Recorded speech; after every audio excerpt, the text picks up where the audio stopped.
औज़ुबिल्लाहिमिनश्शैतानिर्रजीम बिस्मिल्लाहिर्रहमानिर्रहीम।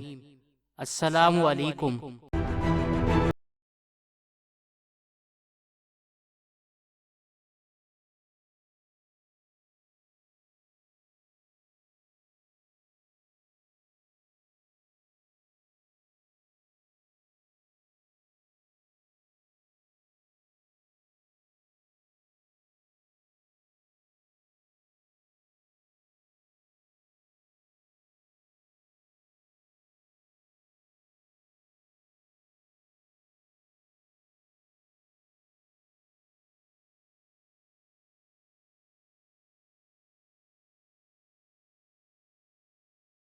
Cinematic universe के पहले अवेंजर कैप्टन अमेरिका की कहानी तो हम सभी जानते हैं कि किस तरह से स्टीव रॉजर्स साइंटिफिक तजर्बे की मदद से एक सुपर ह्यूमन बन जाते हैं, जिसके बाद कैप्टन अमेरिका मूवीज में दिखाई जाने वाली कितनी लड़ाइयों में बहादुरी से लड़ते रहे और हर बार अवेंजर्स को जीत दिलवाई। लेकिन क्या आप क्रिस एवांस की कहानी जानते हैं? कैप्टन अमेरिका का किरदार अदा करने वाले एक्टर क्रिस एवांस की भी ज़िंदगी आसान नहीं रही और वो अपनी ज़िंदगी की कई जंगों को जीतकर और बड़ी बड़ी रुकावटों को अबूर करके इस मकाम तक पहुँचे हैं कि आज वो करोड़ों लोगों की दिलों की धड़कन है और इनका नाम दुनिया के 5 बेहतरीन अदाकारों में आता है। आपको शायद पता ना हो, लेकिन क्रिस एवांस ने अपने करियर में कैप्टन अमेरिका के अलावा एक और सुपर हीरो का किरदार निभाया है और वो है फंटास्टिक फोर के लिए ह्यूमन टॉर्च का रोल। दोस्तों, आज की वीडियो में हम मुख्तसर तौर पर कैप्टन अमेरिका यानी कि क्रिस एवांस की ज़िंदगी के बारे में जानेंगे। वल्लाहु आलम, अल्लाह बेहतर जानने वाला है। हमारे साथ बने रहें। तो चलें शुरू करते हैं। अगर आपने अभी तक हमारा चैनल सब्सक्राइब नहीं किया तो अभी सब्सक्राइब करें और बेल आइकॉन को क्लिक करके हमारी लेटेस्ट वीडियोस के बारे में अपडेट जानें। सब्सक्राइब कीजिए और हम आपको लिए चलेंगे आपकी फेवरेट वीडियो की तरफ। फ्रेंड्स, कैप्टन अमेरिका का किरदार अदा करने वाले क्रिस एवांस को आज कौन नहीं जानता। वैसे तो क्रिस एवांस ने अपने करियर में बहुत ज़्यादा अलग अलग रोल किए, लेकिन इनको असली पहचान इनके सुपर हीरोज़ के रोल के ज़रिए ही मिली और वो तो अब अपने करियर की सबसे ज़्यादा बुलंदी पर हैं, क्योंकि 22 अप्रैल 2019 को रिलीज़ होने वाली अवेंजर्स एंड गेम में क्रिस एवांस ने एक बार फिर कैप्टन अमेरिका का रोल किया था। उनका ये रोल लोगों को इतना पसंद आया कि अवेंजर्स एंड गेम की रिलीज़ के बाद, जो कि अब कमाई के मामले में टाइटैनिक और अवतार को पीछे छोड़ने के बाद दुनिया की सबसे बड़ी फिल्म बन चुकी है, क्रिस एवांस का शुमार दुनिया के 5 बड़े अदाकारों में किया जा रहा है। दोस्तों, 13 जून 1981 को यूनाइटेड स्टेट यानी कि अमेरिका के शहर बोस्टन में क्रिस्टोफर रॉबर्ट एवांस पैदा हुए। इनके वालिद का नाम जी रॉबर्ट एवांस III है, जो कि दांतों के एक डॉक्टर हैं, और इनकी मां का नाम लीजा एवांस है, जो कि डायरेक्टर और एक प्रोफेशनल डांसर हैं। क्रिस एवांस की 2 बहनें और एक भाई भी है। इनकी बहनों का नाम कार्ली और शाना है और भाई का नाम स्कॉट है। क्रिस एवांस थोड़े बड़े हुए तो इनका ख़ानदान सडबरी शिफ्ट हो गया, जहां इनकी परवरिश हुई। क्रिस एवांस ने अपनी स्कूल की पढ़ाई Lincoln Sudbury regional high school से हासिल की। जब क्रिस 13 साल के थे तो इनकी बड़ी बहन ड्रामों में काम करती थी और अपनी बहन के कहने पर ही क्रिस ने भी एक्टिंग करने का सोचा, जिसके बाद उन्होंने बहुत ज़्यादा ड्रामों में एक्टिंग की। क्रिस ने एक द विंटर टेल नाम का ड्रामा किया, जिसमें इनके किए गए रोल लियोन्टीस को बहुत पसंद किया गया, जिसके बाद क्रिस को एक्टिंग करने में मज़ा आने लगा। वो और ज़्यादा ड्रामों में काम करने लगे।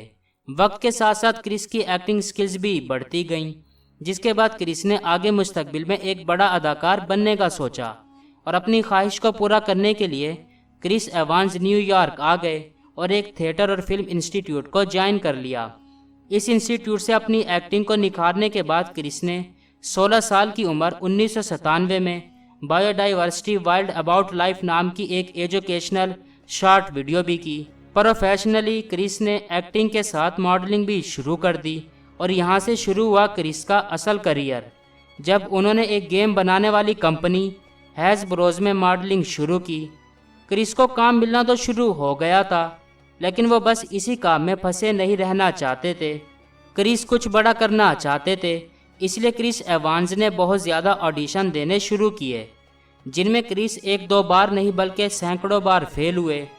क्रिस एवांस कई बार स्क्रिप्ट को रिजेक्ट करते तो इसी तरह बहुत दफ़ा सिलेक्टर क्रिस को रिजेक्ट कर देते, और अगर क्रिस किसी प्रोजेक्ट के लिए सिलेक्ट हो भी जाते तो एक्टिंग के दौरान वो इतना नर्वस हो जाते कि कई दिन काम भी नहीं कर पाते।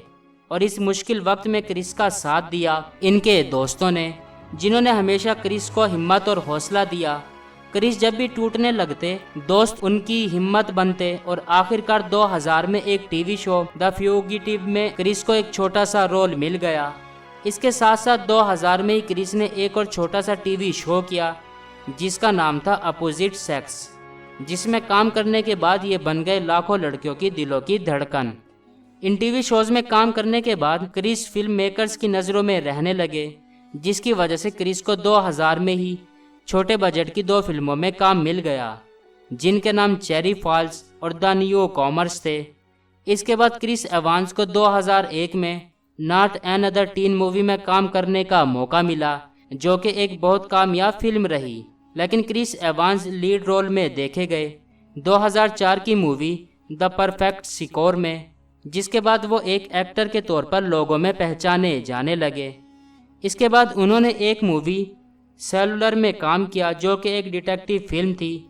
इस फिल्म के हीरो थे मशहूर किम बेसिंगर और एक्शन स्टार जैसन स्टैथम। इसके बाद क्रिस एवांस ने फियर्स पीपल और लंदन फिल्म में भी काम किया। इसके बाद क्रिस एवांस को एक ऐसी मूवी में काम करने का मौका मिला जो इनके करियर की टर्निंग पॉइंट साबित हुई, जिसका नाम था फंटास्टिक फोर। ये फिल्म 2005 में रिलीज़ हुई। इस फिल्म में क्रिस ने एक सुपर हीरो का रोल किया जिसका नाम था human torch. Fantastic four film इतनी कामयाब हुई कि 2007 में इसका पार्ट 2 बनाना पड़ा, जिसका नाम था fantastic four rise of the silver surfer, जिसमें एक बार फिर क्रिस एवांस ने ह्यूमन टॉर्च का रोल प्ले किया। ये फिल्म एक सुपर हिट्स फिल्म रही।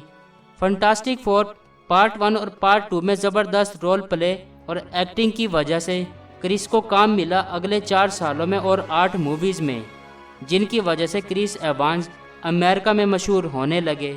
लेकिन क्रिस एवांस चाहते थे इंटरनेशनल लेवल पर फेमस होना, जिसके बाद उनको एक ऐसा रोल मिला जिसने इनकी ज़िंदगी ही बदल कर रख दी। 2011 में क्रिस पहली बार स्टीव रॉजर्स यानी कि कैप्टन अमेरिका के किरदार में नजर आए। Captain America the first Avenger release होते ही बहुत बड़ी हिट साबित हुई। इस मूवी ने वर्ल्ड वाइड बॉक्स ऑफिस पर बड़े बड़े रिकॉर्ड्स बनाए। ये फिल्म MCU के फेज 1 की अहम फिल्मों में से एक थी और इसका कामयाब होना मार्वेल के लिए बहुत ज़रूरी था। क्रिस ने कैप्टन अमेरिका के किरदार को इतने शानदार तरीके से निभाया कि दुनिया के हर कोने में इनके फैंस की तादाद बढ़ने लगी। इसके बाद इनकी कई मूवीज़ भी आई, जैसे व्हाट्स योर नंबर, स्नोपियर्सर और बिफोर वी गो। 2012 में क्रिस एवांस एक बार फिर द अवेंजर्स मूवी में कैप्टन अमेरिका के रोल में नजर आए, जिस फिल्म ने अपनी रिलीज के बाद रिकॉर्ड्स का अंबार लगा दिया और $1 बिलियन से भी ज्यादा की कमाई की। और इस मूवी में क्रिस एवांस के साथ थे रॉबर्ट डाउनी जूनियर, जो कि खुद भी एक बहुत बड़े एक्टर हैं। इसके बाद क्रिस एवांस की कामयाबियों का ना ख़त्म होने वाला सिलसिला शुरू हुआ, जिसमें Captain America the Winter Soldier, Captain America Civil War और एवेंजर्स एज ऑफ अल्ट्रॉन में भी नज़र आए। इसके साथ 27 अप्रैल 2018 को जो मूवी रिलीज़ हुई एवेंजर्स इन्फिनिटी वॉर में भी क्रिस ने कैप्टन अमेरिका का रोल प्ले किया, जो कि हॉलीवुड की बड़ी मूवीज़ में से एक फिल्म रही। क्रिस एवांस ने मार्वल स्टूडियो की 10 मूवीज़ में कैप्टन अमेरिका का रोल प्ले किया, जिसमें वो last movie Avengers end game में नज़र आए, जो कि 26 अप्रैल 2019 को रिलीज़ हुई थी, जो कि हर बड़ी फिल्म की कमाई के रिकॉर्ड तोड़ते हुए हॉलीवुड और दुनिया की सबसे बड़ी फिल्म बन चुकी है और जिसकी कमाई अभी भी रुकने का नाम नहीं ले रही। इस मूवी ने क्रिस एवांस को आसमान की बुलंदियों पर पहुंचा दिया। ये आखिरी मूवी है जिसमें क्रिस ने कैप्टन अमेरिका का किरदार निभाया, जिसके बाद इनका मार्वेल के साथ कॉन्ट्रैक्ट भी ख़त्म हो चुका है और वो मार्वेल से रिटायर हो गए हैं। दोस्तों, कैप्टन अमेरिका के रोल के लिए क्रिस एवांस ने अपनी बॉडी को पूरी तरह से ट्रांसफॉर्म किया, जिसमें क्रिस की मदद की इनके ट्रेनर साइमन वाटरसन ने। कई साल की शदीद तरीन एक्सरसाइज बॉडी बिल्डिंग और सबसे बढ़कर डाइट और न्यूट्रिशन प्लान को फॉलो किया, जो कि किसी भी तौर आसान नहीं था। और ये सब पाया क्रिस ने अपनी मेहनत, लगन, हौसले और अपने दोस्तों के साथ से। क्रिस एवांस हॉलीवुड के वाहिद एक्टर हैं जो इतने फिट हैं और आज पूरी दुनिया में छाए हुए हैं। और इनका मेन डायलॉग जो उन्होंने अपनी मूवी में यूज़ किया था वो इंस्पिरेशन है सबके लिए। दोस्तों, मैं हूं आपका होस्ट दोस्त आज़िमुल ज़फ़र और आप देख रहे हैं अज़मी वॉइस। दोस्तों, आज की वीडियो के बारे में आपकी क्या राय है? कमेंट बॉक्स में अपनी राय का इज़हार ज़रूर कीजिएगा। दोस्तों, इंशाल्लाह अब हम अपनी नेक्स्ट वीडियो तक के लिए नए ख्वाहिशात के साथ आपसे इजाज़त चाहेंगे। खुश रहें, खुशियाँ बाँटें, जिएं और जीने दें। अपना और अपने चाहने वालों का ख्याल रखिए। Long live Pakistan, long live पाक आर्मी। अल्लाह हम सब का आमी हो नासिर हो। फी अमान अल्लाह, गुड बाय। दोस्तों, ये वीडियो आपको कैसी लगी, अच्छी या बुरी? अपनी राय का इज़हार कमेंट बॉक्स में ज़रूर करें ताकि हमें पता चल सके हम जो मेहनत करके वीडियोस बना रहे हैं आपको पसंद भी आ रही हैं या नहीं। वीडियोस को लाइक, कमेंट या शेयर करने के आपके बिल्कुल भी पैसे नहीं लगेंगे, अलबत्ता हमारी हौसला अफजाई ज़रूर होगी। और अगर वीडियो में कोई खराबी है तो हम उसको दूर कर पाएंगे। शुक्रिया।